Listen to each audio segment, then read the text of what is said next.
everyone in the entire class like turned around and looked at me, and then including him. And it was like really embarrassing because he was like sitting right beside me. Not bad. Not bad.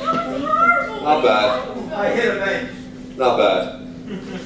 Anybody have another one to me? I feel like mine is a little bit redundant because it's a little bit like both of yours, but I got this brand new pair of rollerblades and I thought I was so cool. I had my knee pads on and I was like rollerblading and I thought I was really cool. So then I saw this really cute guy coming and I was like, oh yeah, this is really cool. And all of a sudden, just as he was passing me, face plant. Not bad. Not bad.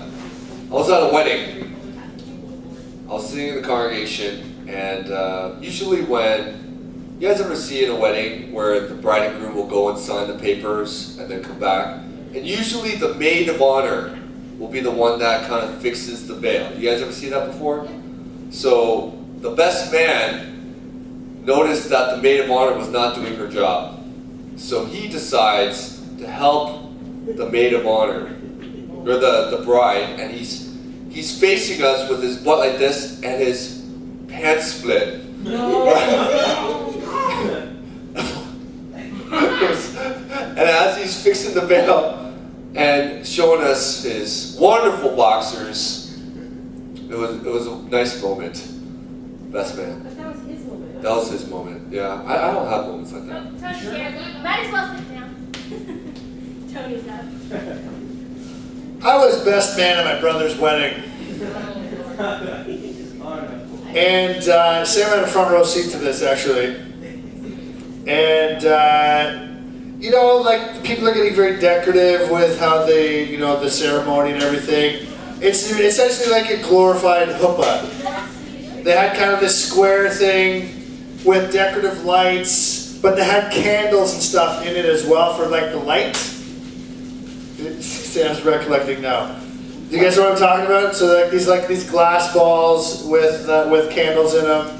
Like it looks really nice, really nice. Anyway, for some reason my brother and now sister-in-law were really far apart from each other when they were.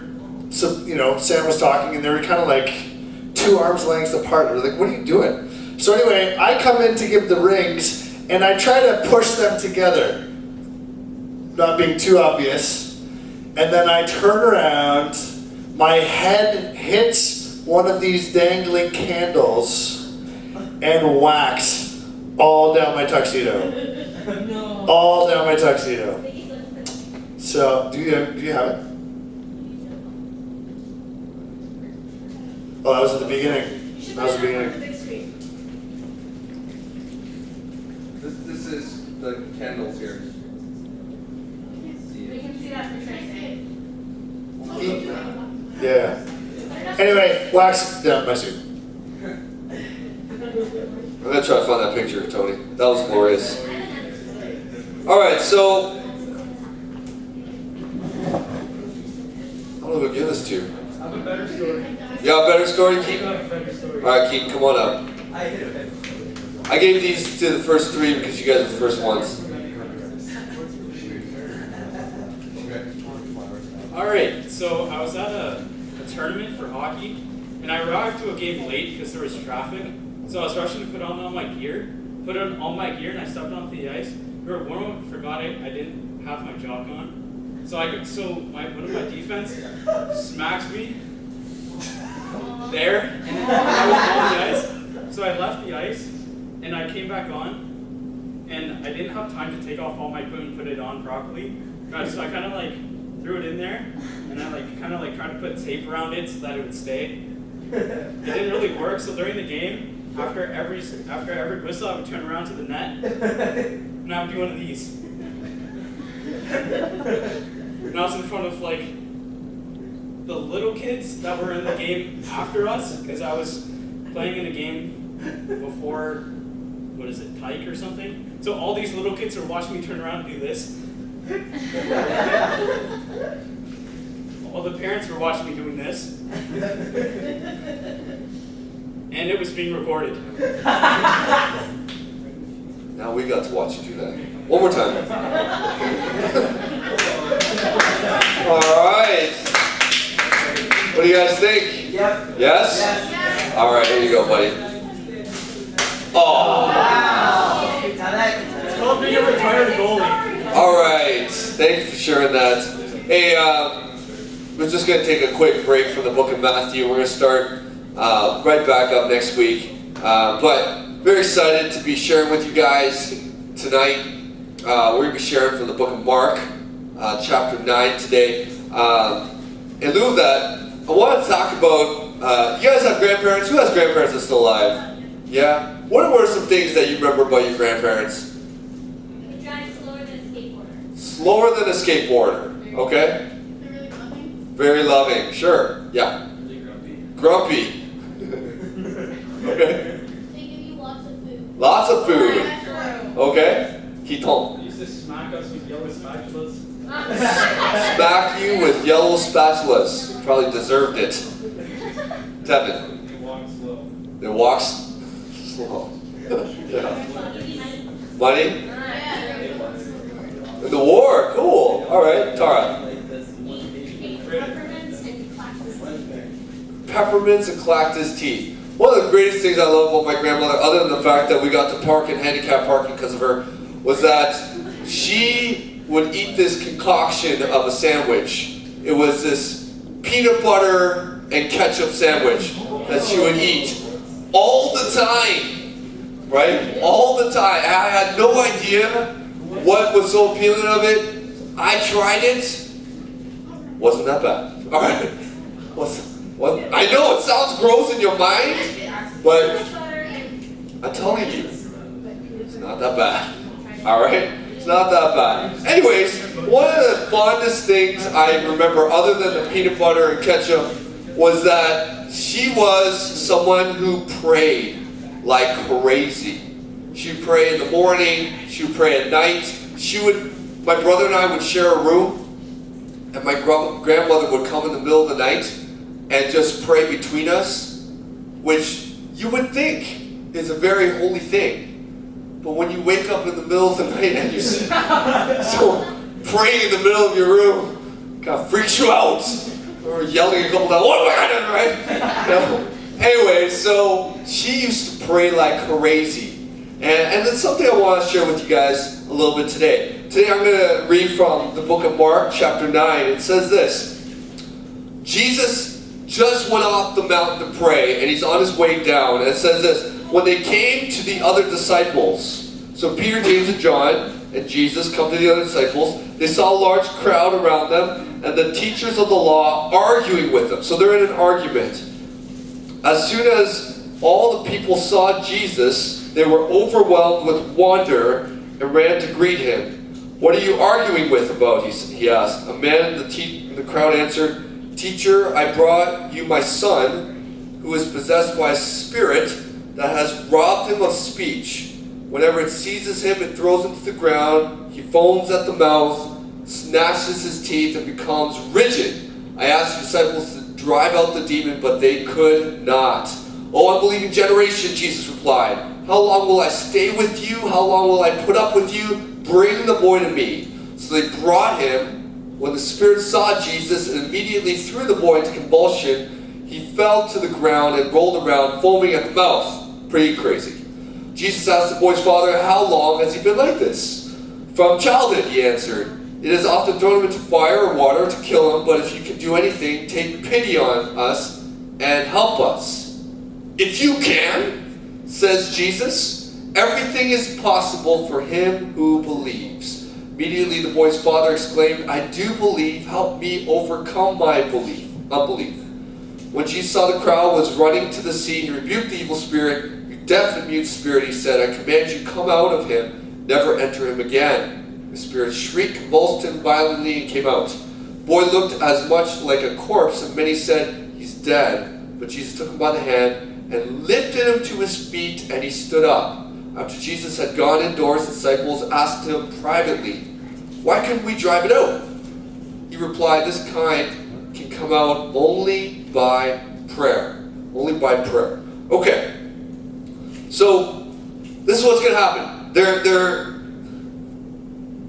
Jesus goes up on the mountain, some of the disciples are down there, and this man brings this demon-possessed boy. I have no idea what it looked like.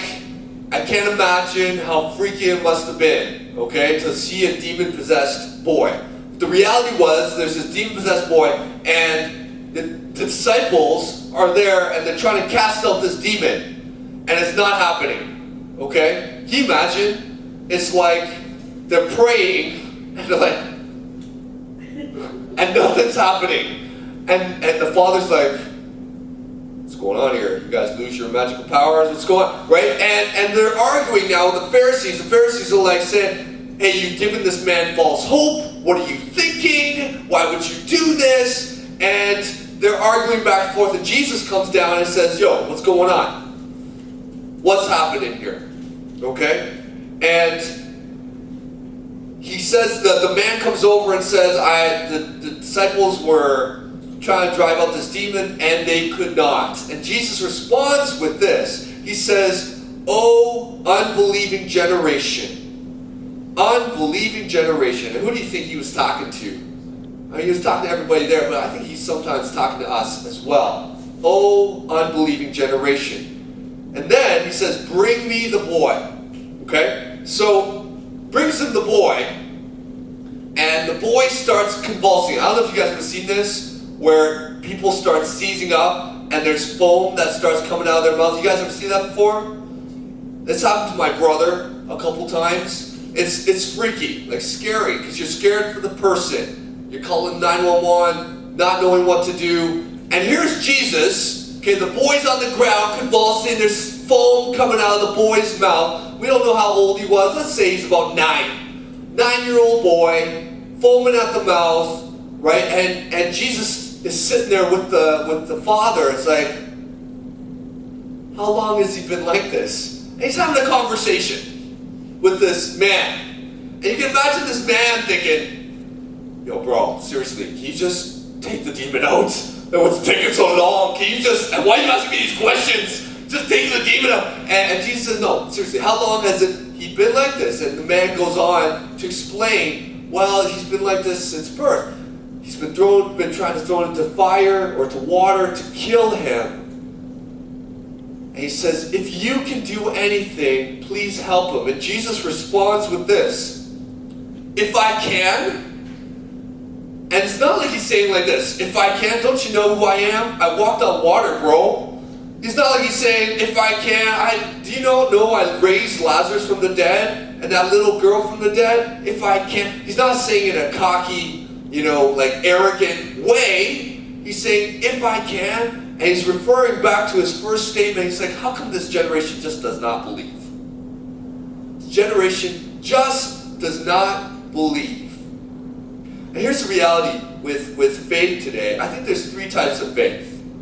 Okay? There's 3 types of faith. Dwight Moody, who has a school in Chicago, he's passed away now, but he talks about 3 types of faith. He says the first type of faith is the struggling faith. And he gives this analogy. He says a person that's struggling with faith is like someone who's in the water, desperately swimming for life, trying to stay alive. Okay? This type of person knows God, might have an understanding of God, might say there's a God that exists, but has a hard time believing in this God. Okay? They have a hard time believing in the supernatural, has a hard time believing that this God can be real. First type of person, the struggling faith.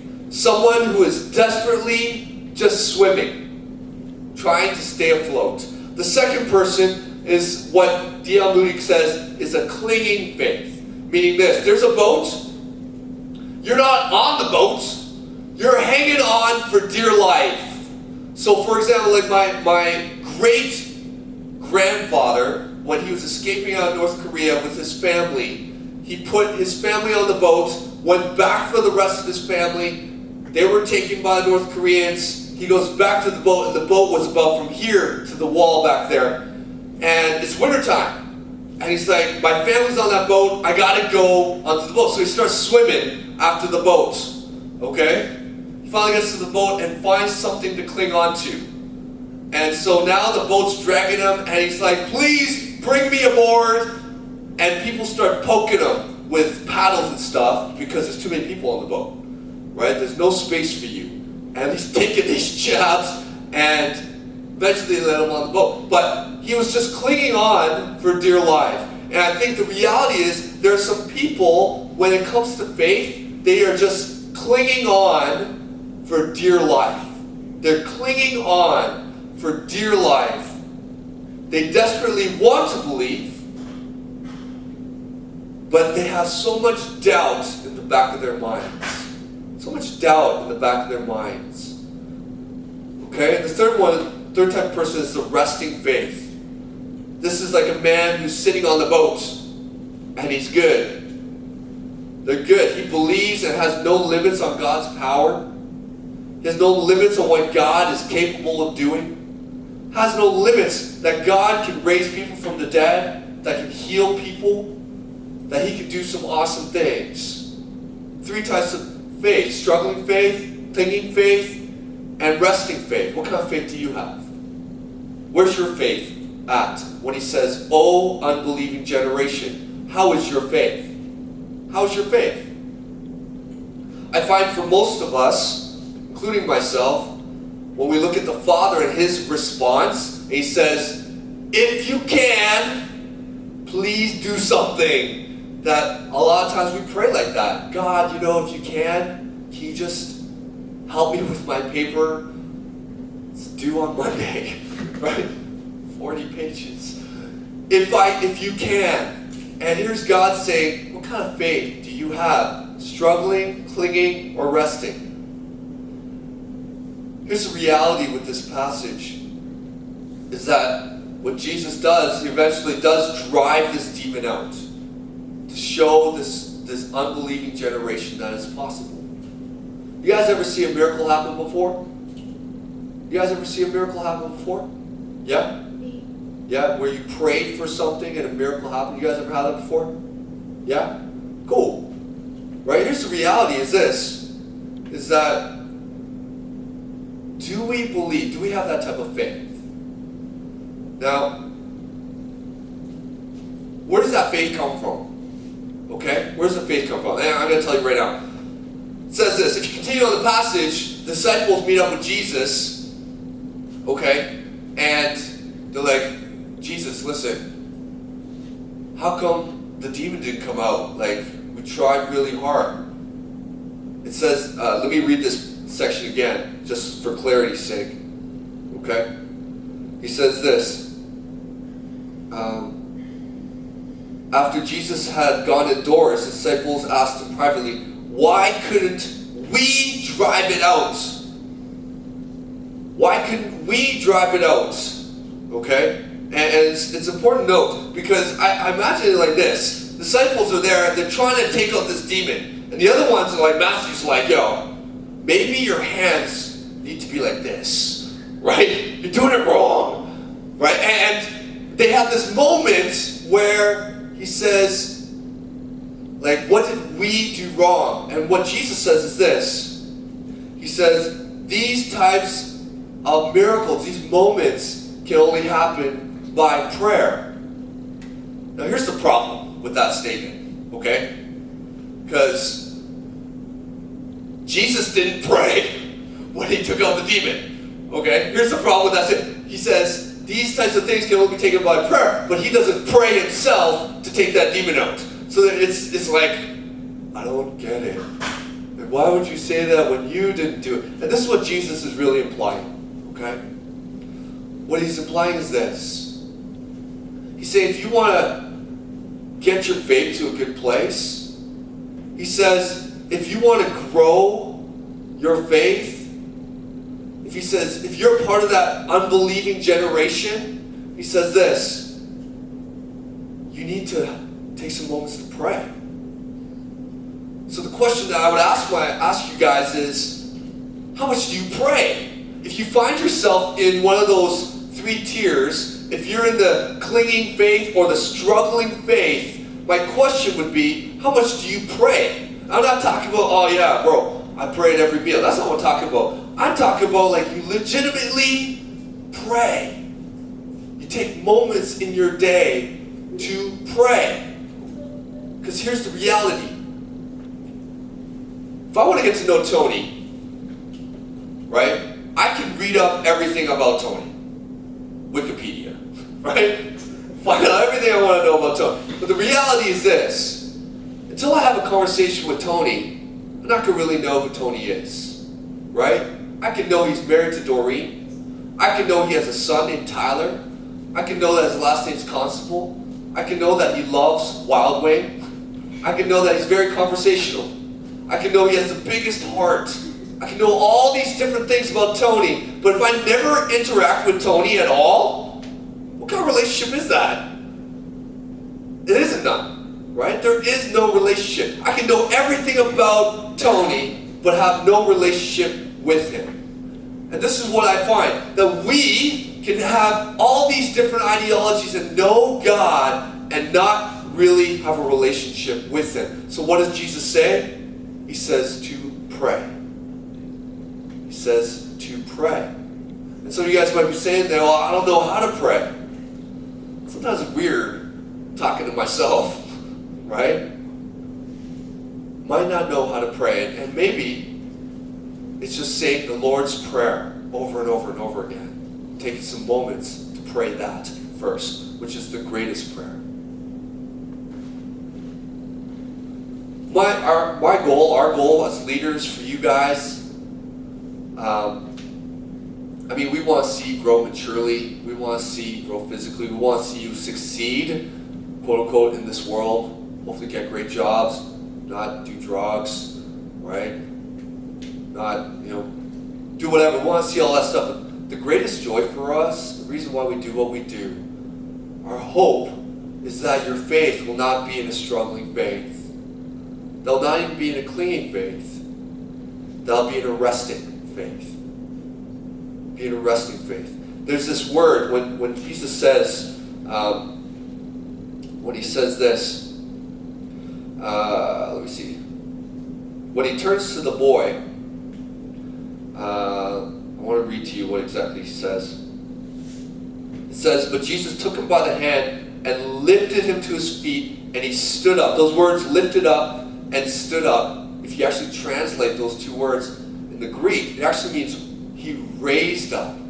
He raised up. And what he's actually saying and making an allusion to is that one day he's going to raise again from the dead. And what he's calling us to do is to raise up in our faith, in our prayer life, in all that God calls us to be. Because the reality is this, is that my hope for you is that you will not just stay where you are in your faith, that you'll grow. What does it start? With prayer. If you want to raise up in your relationship with God, if you want to raise up in the areas where you want to grow with the Lord, it starts with prayer. I'm going to take a moment to pray with you. Again, if you're struggling with prayer, sometimes it's nice to even have someone pray with you, pray over you. And so I encourage you, if you want to pray and you're like, I don't know how to do this, get someone and bring them with you to pray together. All right, let's pray. God, we're so grateful for all that you do. Thank you for the moments that we get to share together. Thank you for the gift of prayer and what it can do in our lives. And that prayer is much, it's not just talking with you, but it's a moment where we can grow our faith in you, to see all that you are capable of doing and all that you want to do in our lives. And I pray that you will help us to rise up out of wherever we are in our faith, that it'll be a place where it will rest in you. Lord, I'm grateful for all that you do. I'm grateful for pizza. I'm grateful for these students. I'm grateful for the moments that we get to share tonight. In Jesus' name, amen. Hey guys, just a quick thing. If you have not registered for a retreat, you need to do so. If you are struggling financially, don't even worry about it. Just register. We'll work it out. Okay? There's always ways to work it out. Okay? But the sooner the better, so that I can know how to prepare. Excuse me. We already have 26 students registered. So if you haven't registered yet, please do so. We have an awesome speaker coming. I forgot his name. What's his name, Tony? Jeff. Jeff. His name is Jeff. Great pastor. He's going to speak into our lives. Very excited for this. And so I encourage you guys to register. The form's over here, so come check that out. Okay? Is there any other announcements? Pizza. There is pizza. Excited for pizza? Sam, the Yes, sir. booklet things. What's that? Flyers. This is for a junior high. No, the flyers. The It's for ones that junior I high. put together. All of them? These things? Yeah. It's for a junior high. All of them? All of them. This doesn't hit their age demographic. Yeah. All right, guys. So,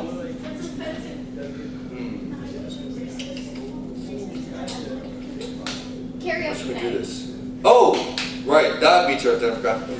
If you love to sing, like me, there's karaoke this Saturday, 7 o'clock. It's a DR fundraiser. It's $10. There'll be prizes for the best singers and the worst singers, right? Because why should we always give stuff to the good singers, right? So I encourage you guys to come on out and check out the karaoke. Has anybody done karaoke before? You guys never gone to karaoke?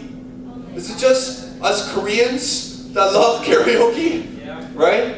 You ever watch Gangnam Style, the music video? Yeah. They have this thing in Korea where old people, like this is what he's making fun of, old people get on the bus and they sing karaoke while it drives through Seoul. Seoul, like downtown Korea. And it's the greatest thing. You guys haven't done karaoke? You haven't lived until you've done karaoke, yo. Alright, so check it out. If you want to sing karaoke this Saturday, 7 to 10, encourage you to do so. And grade 12 boys, Yeah. you're with me today. What? Watch it, Tev. Watch it, boy. Tia. Let's see. Who should you go with? Tev. Yeah? Can you go with Tara? What? Big dicks. Okay? You have a vegetarian pizza Big D. with your name on it. Okay? I don't know what's on it, but I just got the vegetarian. Donald's. Big Donald. Is that okay? Oh, I thought it did. I see movement, but I don't know what it looks like. Yes? Okay. Yes. Okay. Cool. Alright, any questions? Leaders, I'll text you the questions. Alright? Mike, make sure you grab a pie. I know. Meet you on the flip. This is the benefits of having a smaller group. We order pizza. Alright, and go.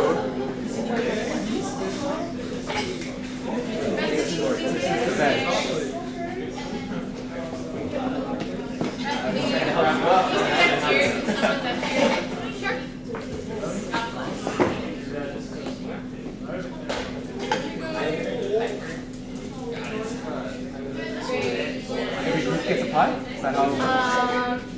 Unless you have like. Have one. Yeah, one. So, okay. Wait, David.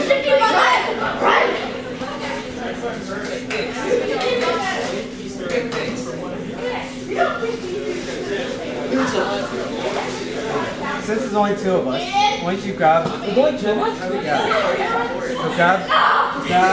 So grab your slice of salad. And we'll leave the rest for Sketchy. You don't know what's gonna happen. Yeah, there's enough for two. I think. That was We'll bring it. Thanks. You don't want it? Don't eat chocolate.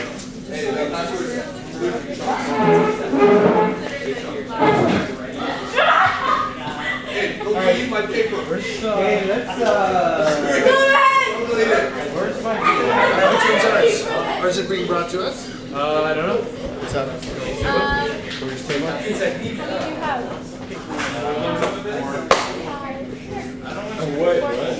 Yeah, Story. Thanks, man. I know, right? You got really uncomfortable. Please stop doing that. Right here. Gentlemen, dumb to the left. To the left. Alright. I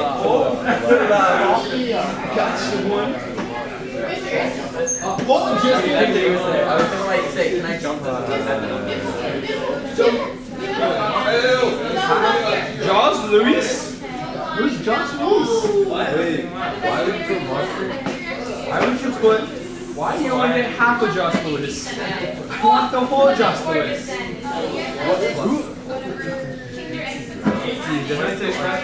Oh, yes. Half of Josh Lewis? Yes. Only half. Lewis. What happened to the other half of the Josh Lewis? Juice. Josh. Hey, are we going McDick's? I think. Yeah. Yeah, McDonald's. That's the kid I got. For the immature ones. Yeah. Yeah, I will get McDick's for you guys. All right? Ooh, make it Yeah, I'll get McDick's for you guys. Let's go. Congratulations again. You're the game, guys. Yeah. You wanna watch? What cut? Can I order a Japanese? Circle? What kind of bird? What is the carrot cut? Oh! I love that carrot cut. No, carrot cut's is weird. And then I meant it like, no, here's it. I don't know. I hate religion. All I know is about children. Come sit, I'm with the pizza, you come sit in the middle. That's how it works. Well, mine way. Then I message So my teacher, no, this kid passed me $5 in classes in first grade. No, let's go downstairs. Because he had it, so it's like, with money, so he just had $5. He's like, here, so I took it. And the teacher's like, next person who passes something in class is going down to the office. My friend was taking her pencil, and I don't know how the pencil, she was like fidgeting it like that. And they like went flying and it went beside my chair. She gets up and picks it up and goes back to her desk. And the teacher's like, you go down to the office. But we didn't pass anything. She was like, what? Her pencil just fell. She's like, stop, Ingrid. Go down to the office now before we get in more trouble.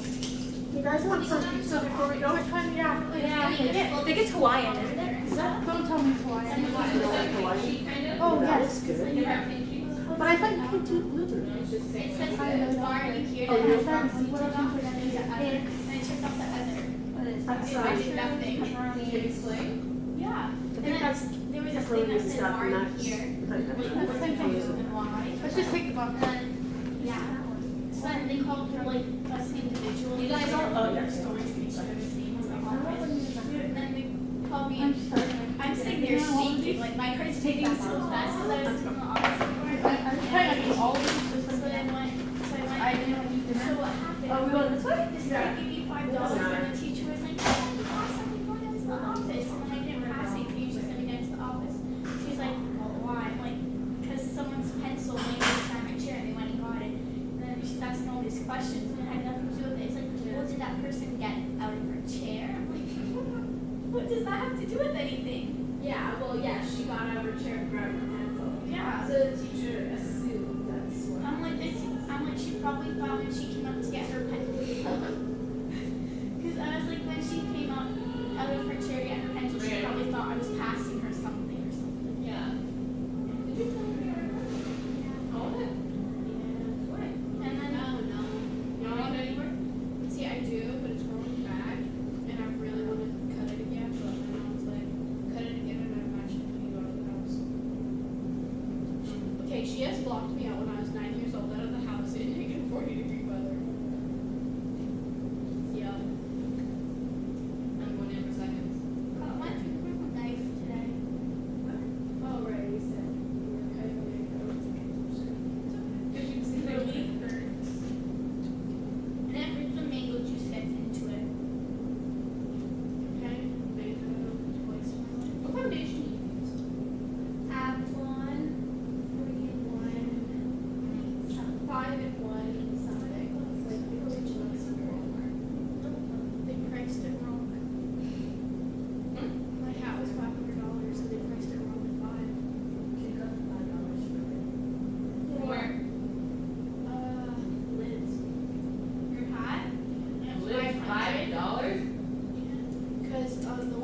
and it was going at a discount because it was like 100 years old. Wait, that was $500? Yeah, originally. And then they were like just taking all the ones off and they accidentally took this one off. Who would pay $500 for that? Also, this is fines. How much money they lost there? I begged my mom. She's like, it says 500. I'm like, lowest price on the item is what you get it for. I'm like, $5. I'm getting it. I don't care what you say. Did you have to put up like a fight for it? Nope. Because I said lowest price, that's what you pay. And they're like, okay, you're right. Here you go. You're right. We're hoping you didn't notice, but Yeah, maybe a little, but like downstairs.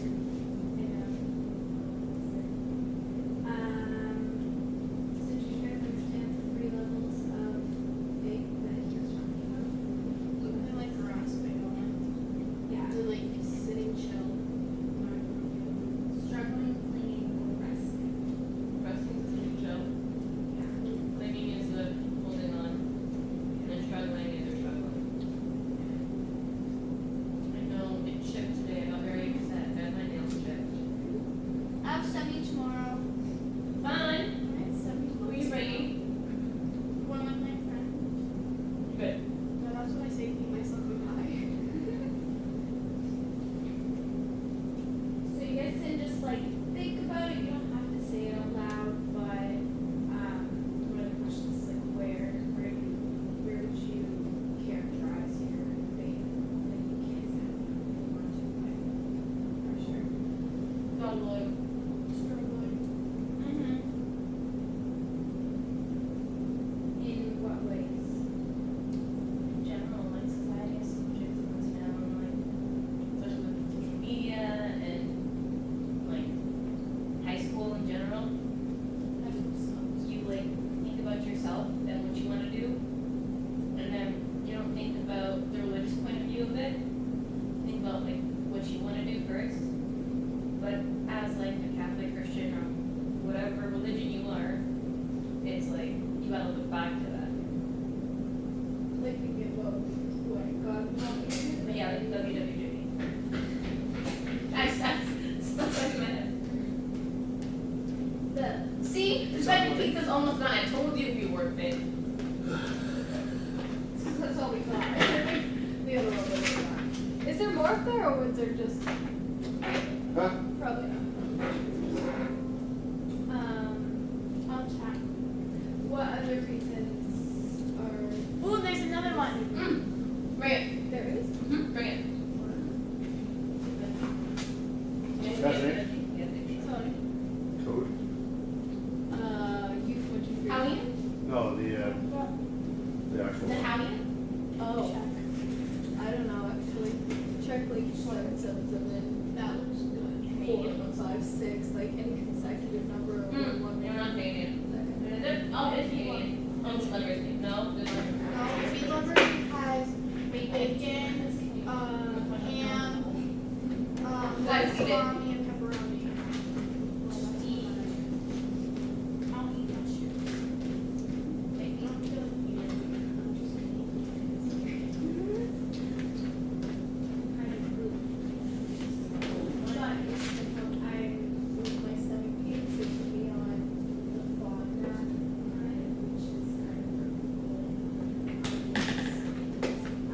Irritable bowel syndrome, which isn't what I have, but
tests I missed and 3 projects I missed. And they wanted it all due today, but I asked for an extension until Friday and they gave it to me.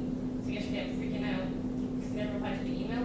So I'm trying to rush and do all of my work and projects and test studying. But I'm like, why would I rush when I can give them 100% effort and all of my ideas on the page? So I'm like stressed out about that, and then I have co-op on top of that, which means like I go to work basically for like half a day, and I mark a bunch of grade 4 work, and I have like 29 tests to read, plus like spelling and math notebooks. And then I have today, and I come home and our pet passed away, and then I have more tests on Thursday, so it's another test. It's just too much, and then I have work on the weekend, and there's like no time for it. It's a lot. I really like feel for you guys. I mean, it was still I can see where it gets really busy, but I find when I'm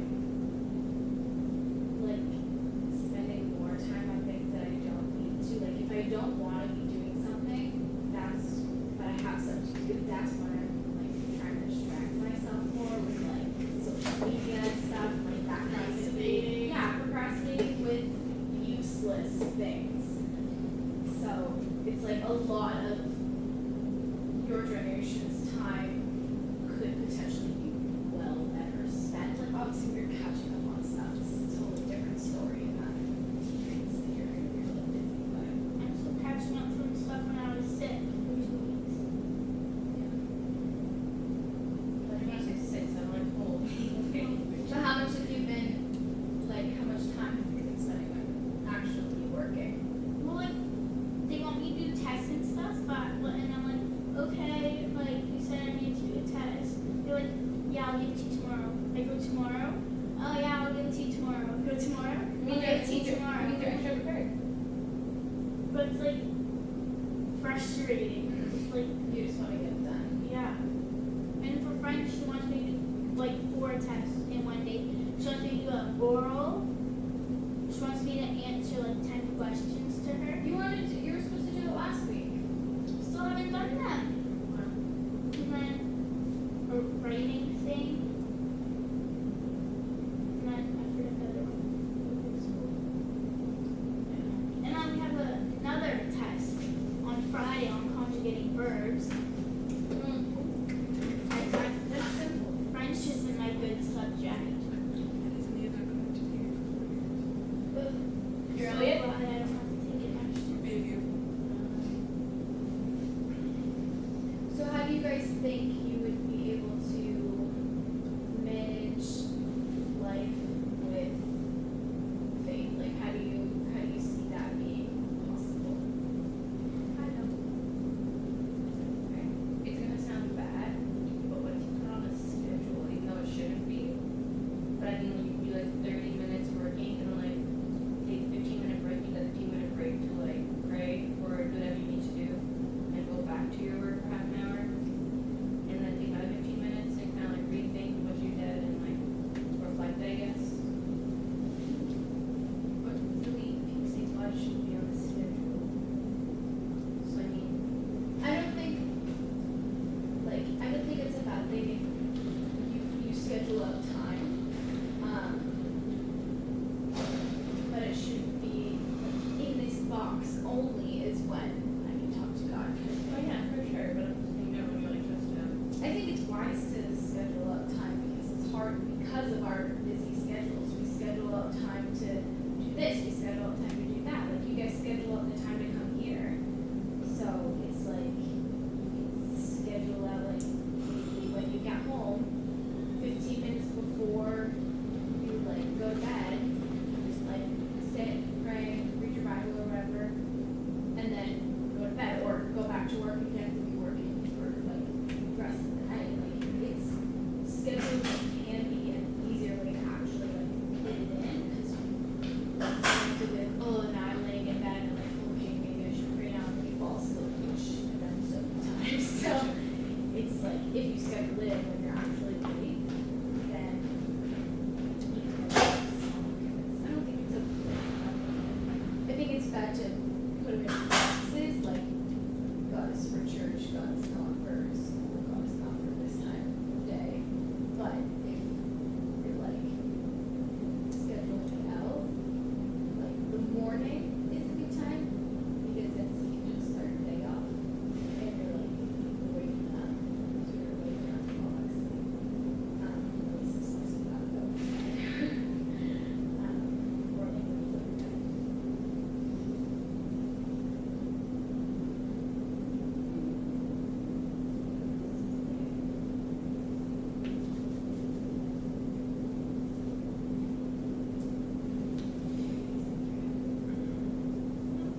Where do you see Kara?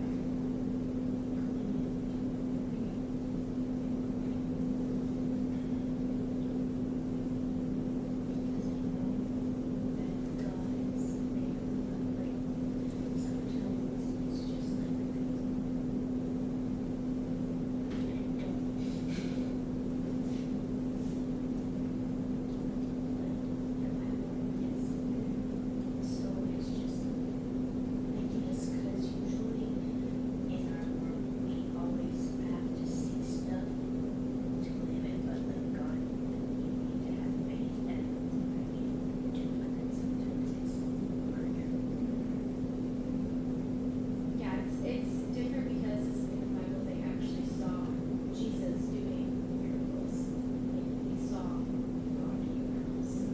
And for us, we can see, like I don't know if any of you have seen any miracles or had like prayers answered or whatever, but that's kind of one of the things that has solidified my own faith is seeing God actually working in things and through people and like through situations and stuff because it is hard to just believe on faith that there's this person that is doing all these things, but you don't really see these things and sometimes you don't really feel it.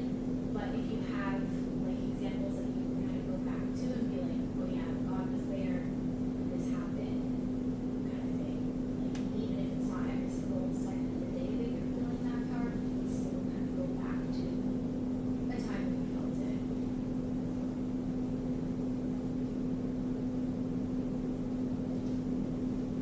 Kind of, again, with the struggling thing, with, because, again, with the amount of skepticism, but also I feel like at school, there's not a lot of people that are Christian, and I feel like sometimes when we're taught the program, we're taught all, like, the bad things that Christians have done in their faith, and it's kind of hard to deal with it.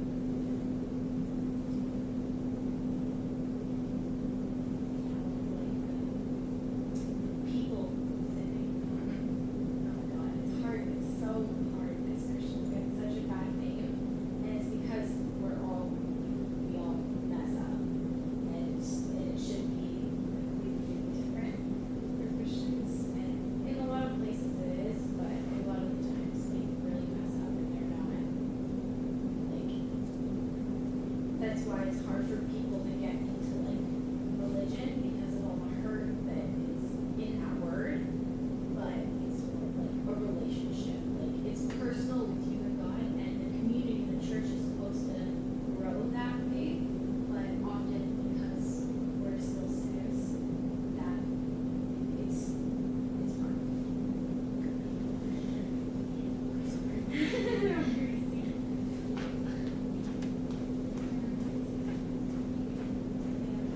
Sorry when people are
it means like reminding each other to pray, or like being like, Caitlin, did you pray today? Like, Ashley, did you pray today? Or it being like, I pray for you today. Yeah. We could like sometimes just send out like type up a prayer and send it out to the group chat. Actually, like, have a prayer time, like not just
then we were walking like back past them again, and then she went and she's like, oh, maybe I should go and try and fix this, blah blah blah. So she's like, oh, I'm sorry, and then Vivian was just quiet. Then we all started walking to her grandma, to Kenny's grandma's house, and then Vivian was just walking behind her like, oh, are you okay? She's like, no, I'm upset, like blah blah blah blah blah. Kenny set me up and stuff, and then she just left. Yeah. So Vivian was you and Kenny to go to Kenny's grandma's. Yeah, and then like. But I thought Kenny was mad at Vivian. Yeah, and then Kennedy said sorry, we were also like on each other. So Vivian tagged along. Well, she was walking in the same direction and she left to go home because she didn't want to be around Kennedy. Oh, so she was actually going to Kenny's grandma's. Even though Kennedy was like, oh, you can come and stuff. Oh, names. So much trauma. For a bunch of my friends to feel better because none of them are sick, let them go home because our program is super competitive. So if you miss like IB program, Oh, you're maybe. yeah, and so like if you miss a couple days, it's really crazy. So one of my friends, she's been sick for like 5 weeks, and then my other friend, she has bronchitis, and she has. And then one of my friends, she actually has stayed home, but she tried to come back today, and there was a point in the day where she had to go home because she couldn't stand. Hey, hey, hey.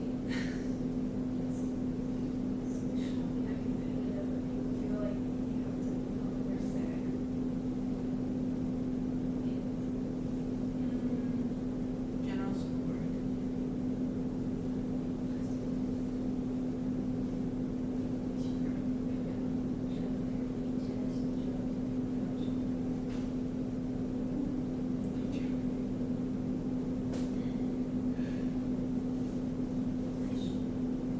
School, like, so now get my life back together.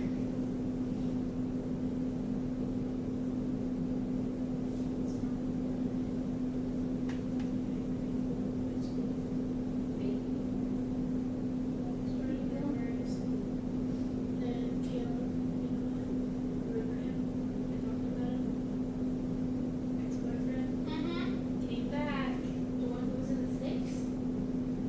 Why did he come back? To your school. But just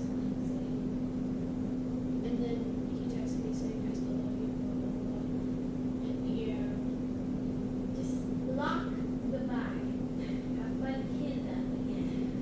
So, this guy, Daniel, that I did at the beginning of the year, he like started texting me recently and then we were getting like close friends again. So then I was ranting to him about everything that happened. Then he goes and shows everybody like everything that I talked to him about and told everyone that everyone's like, oh my gosh, this happened, this happened. So then now I'm like, don't even know if I should talk to him anymore because he's telling everybody everything I say to him. Was it a secret necessarily, or was it just like, look at what this person? It was just like all the drama and like my family members passed away that I told him like I didn't necessarily like need everybody knowing about that. Yeah. All of the above.